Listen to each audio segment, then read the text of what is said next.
Three things: a widescreen iPod with touch controls, a revolutionary mobile phone, and a breakthrough internet communications device. An iPod, a phone,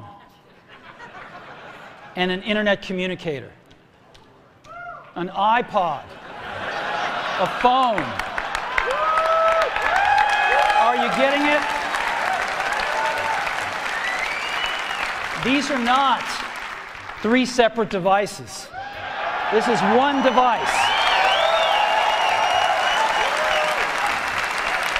And we are calling it iPhone.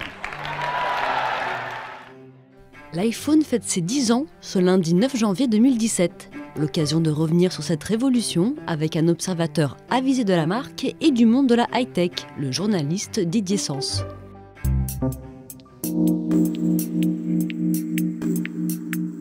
C'était assez impressionnant parce que donc j'étais à la keynote à San Francisco et à cette époque on s'attendait à cette annonce puisqu'on avait vu malheureusement ou heureusement, je ne sais pas, mais quelques mois plus tôt arriver l'iPod Touch et l'iPod Touch en fait contenait déjà toutes les recettes de l'iPhone. Et quand Steve Jobs a présenté son iPhone, on s'est dit waouh, enfin on y est. C'est-à-dire un grand écran tactile et un tactile multitouche, c'est-à-dire on peut utiliser plusieurs doigts, zoomer en écartant les doigts, et capacitive, c'est-à-dire qu'il réagit très rapidement dès qu'on appuie le doigt.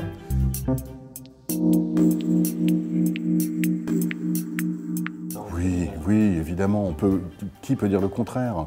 On ne peut plus maintenant concevoir notre vie professionnelle, même notre vie privée sans un smartphone. Et quel est le prototype du smartphone? C'est l'iPhone. Apple, tout de suite, a capitalisé encore sur leur capacité à faire de l'évident, du simple, du facile, pour proposer un produit très facilement utilisable et puis surtout avec tout ce dont on a besoin. Même si ça n'allait pas aller assez loin, 2 ans plus tard, il sortait une version où on pouvait rajouter des applications pour compléter encore les fonctions. Maintenant, on n'envisage plus aujourd'hui de continuer à travailler ou à vivre sans avoir son smartphone sous la main, c'est pas possible.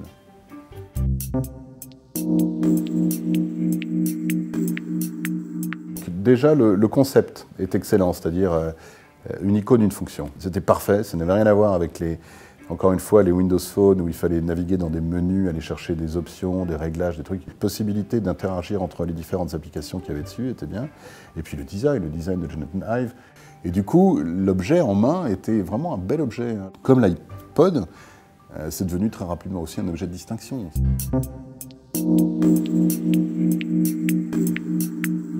Ce qui est sûr, c'est que la personnalité de Steve Jobs a été incontournable pendant toute la période où il a repris les rênes de la société. Cette faculté à enthousiasmer les gens, c'est ça qui a redonné vraiment l'impulsion à Apple pour devenir la société qu'elle est venue, avec ses produits emblématiques. Et c'est ça aussi qui a fait que les gens lui ont accordé la crédibilité pour se dire si Apple sort un téléphone, ça va être un bon téléphone.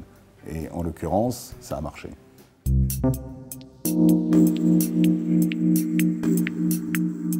C'est une référence, encore une fois, on le considère comme le premier smartphone tactile grand public. C'est pas seulement une référence, c'est aussi un étalon. Comme c'est devenu une référence, comme c'est devenu un étalon, les autres ont eu besoin de dire « nous, on est l'iPhone killer » ou « on est l'alternative », etc. C'est simple, la concurrence, elle n'existe plus qu'entre l'iPhone et les appareils Android.